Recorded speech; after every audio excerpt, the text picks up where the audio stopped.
Federal Communications Commission is pulling the plug on net neutrality. So what does that mean for ordinary people like you and me? It can be a bit confusing. Joining us now to talk more about this is Jamie Court, president of Consumer Watchdog. And Jamie, let me ask you first off your concern with this, because I know you're against this move by the FCC. Well, look, this regime was put in place so that large corporations, the AT&Ts, the Time Warners, the people that own the pipes, couldn't say to a startup company back then like Netflix, no, you can't stream to people unless you pay us a ransom. And so what's happening now is people have been getting very cheap cell phones. They get Netflix. It's very cheap, and they can stream movies. What will happen if these rules aren't invalidated in the courts, and there are people who are going to challenge it in the courts, including some attorney generals, what we'll see is the big companies pressuring the smaller startups to pay a lot more money to have access to higher streaming speeds, and therefore that'll increase customers' costs also for all of us. If we want to have access to the fastest internet speeds, like a big corporation, the big corporations would be able to get faster access by paying for the fast lane. We probably couldn't afford the fast lane, so it could slow all of our internet speeds down dramatically. Basically, it was to make sure that no matter how much money you had access to this public utility. What revoking net neutrality means is the internet is no longer like a public utility. Everybody has access to it. There are rules that say everybody has to have the same access to it. Big corporations can set rules that make more money for them and disadvantage people without the money. It sounds like what you're saying then is the service will not be as good and will pay more for it. Well, it depends what the corporations try to do, but in the days before net neutrality, for instance, or even in the days when the rules were not as clear as they became a couple of years ago, AT&T, for instance, said for people with iPhones, you couldn't use your FaceTime app if you had unlimited data, because they didn't want it to compete with their telephone service. So they turned off FaceTime for iPhone users.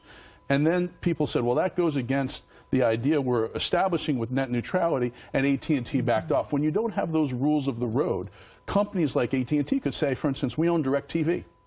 We don't like Netflix. We don't like Hulu.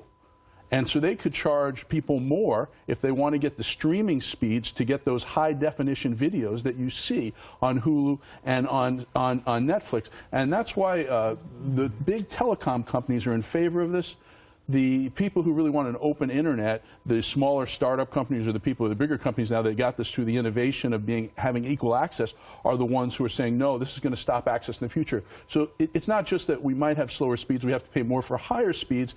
It's that companies can actually block websites unless they pay their ransom, and that's just not fair. All right, this really fell along political party lines, Republicans versus Democrats, and the Republicans won. What does it say about this whole issue?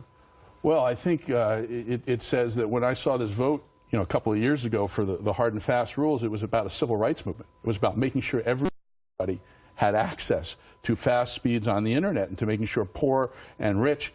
And I think what it says is this is about giving a big gift to the largest corporations in America and to the people who can afford the faster speeds, the big businesses, and saying to everyone else, let them do dial-up. It's like let them eat cake.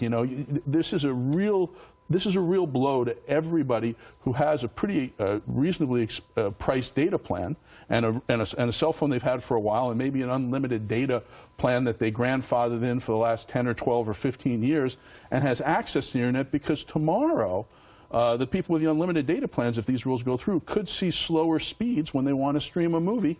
But for years and for decades, over a decade now, they've been enjoying that quicker access. So it says the roads are controlled by the people who own Washington, the large corporations, the big telecom companies. And I think this is going to be an issue, frankly, for people in a couple of years if it sticks to this Republican FCC. With the victory this last election came control of the Federal Communications Commission, and this is probably the most serious, immediate consequence. I don't think the people in Washington realize what kind of backlash this is going to have. Okay, Jamie Court, we thank you so much for your thoughts. As you mentioned, a couple of lawsuits possibly pending. So there'll definitely be lawsuits, and the real question is, are they going to try to change the rules before the lawsuits or wait for them to resolve, and how long it's all going to take?